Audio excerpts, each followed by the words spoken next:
ನೀವು ನೋಡ್ತಾ ಇದ್ದೀರಾ ಜನಸೇವಾ ಕನ್ನಡ ಟಿವಿ. ಇದು ನಿಮ್ಮ ವಾಹಿನಿ. ಇದ್ದದ್ದು ಇದ್ದಾಗೆ.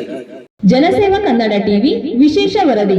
ಸಾರ್ವಜನಿಕರಿಗೆ ಕಟ್ಟೆಚ್ಚರ ಕಟ್ಟೆಚ್ಚರ ಕಟ್ಟೆಚ್ಚರ. ಬೆಂಗಳೂರು ಆರೋಗ್ಯ ಹಾಗೂ ಆಹಾರ ಸುರಕ್ಷತಾ ಇಲಾಖೆ ಜನರ ಹಿತದೃಷ್ಟಿ ಕಾಪಾಡುವ ಸಲುವಾಗಿ ಅನೇಕ ಬದಲಾವಣೆಗಳನ್ನು ಮಾಡಲು ಮುಂದಾಗಿದೆ. ಜನರು ಸೇವಿಸುವ ಆಹಾರ ದಿನದಿಂದ ದಿನಕ್ಕೆ ಕಲುಷಿತವಾಗುತ್ತಿದ್ದು, ಕಲಬೆರಕೆ ಆಹಾರದ ವಿರುದ್ಧ ಸಮರ ಸಾರಿದೆ.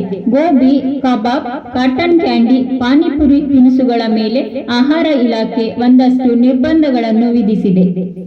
ಜೊತೆಗೆ ಹೋಟೆಲ್ಗಳು ಹಾಗೂ ಬೀದಿ ಬದಿ ವ್ಯಾಪಾರಿಗಳ ಮೇಲೂ ಕೂಡ ಒಂದಷ್ಟು ನಿರ್ಬಂಧಗಳನ್ನು ಹೇರಲಾಗಿತ್ತು. ಇಲಾಖೆಯ ಮುಂದಿನ ಗುರಿ ಬೇಕರಿ ತಿನಿಸುಗಳಾಗಿವೆ. ಬೇಕರಿ ತಿನಿಸುಗಳ ಮೇಲೆ ನಿರ್ಬಂಧ ತರಲು ಇಲಾಖೆ ಸಿದ್ಧ ಮಾಡಿಕೊಳ್ಳುತ್ತಿದೆ. ಇದಕ್ಕೆ ಪೂರಕವಾಗಿ ಮೊದಲಿಗೆ ಸಾಮಾನ್ಯವಾಗಿ ಜನರು ಹೆಚ್ಚು ಸೇವನೆ ಮಾಡುವ ಕೇಕ್ಗಳ ಮೇಲೆ ನಿಗಾ ವಹಿಸಲಾಗುತ್ತಿದೆ.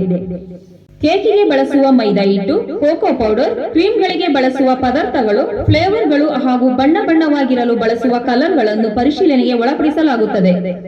ಪೈನಾಪಲ್, ರೆಡ್ ವೆಲ್ವೆಟ್, ಚಾಕ್ಲೇಟ್ ಸೇರಿದಂತೆ ವಿವಿಧ ಫ್ಲೇವರ್ಗಳನ್ನು ಜನರು ಇಷ್ಟಪಡುವುದರಿಂದ ಅವುಗಳ ತಯಾರಿಕೆ ಅಥವಾ ಅದಕ್ಕೆ ಹಾಕುವ ಪದಾರ್ಥಗಳು ಜನರ ಆರೋಗ್ಯಕ್ಕೆ ಪೂರಕವೋ ಅಥವಾ ಮಾರಕವೋ ಎಂಬುದನ್ನು ತಿಳಿಸಲು ಆಹಾರ ಇಲಾಖೆ ಮುಂದಾಗಿದೆ. ಸಬ್ಸ್ಕ್ರೈಬ್ ಬಟನ್ ಮೇಲೆ ಕ್ಲಿಕ್ ಮಾಡಿ ಹಾಗೂ ನಮ್ಮ ಹೊಸ ವಿಡಿಯೋ ನೋಟಿಫಿಕೇಶನ್ಗೋಸ್ಕರ ಪಕ್ಕದಲ್ಲಿ ಕಾಣುವ ಬೆಲ್ ಬಟನ್ ಮೇಲೆ ಕ್ಲಿಕ್ ಮಾಡಿ ಹಾಗೂ ಲೈಕ್ ಮಾಡಿ, ಶೇರ್ ಮಾಡಿ, ಕಮೆಂಟ್ ಮಾಡಿ.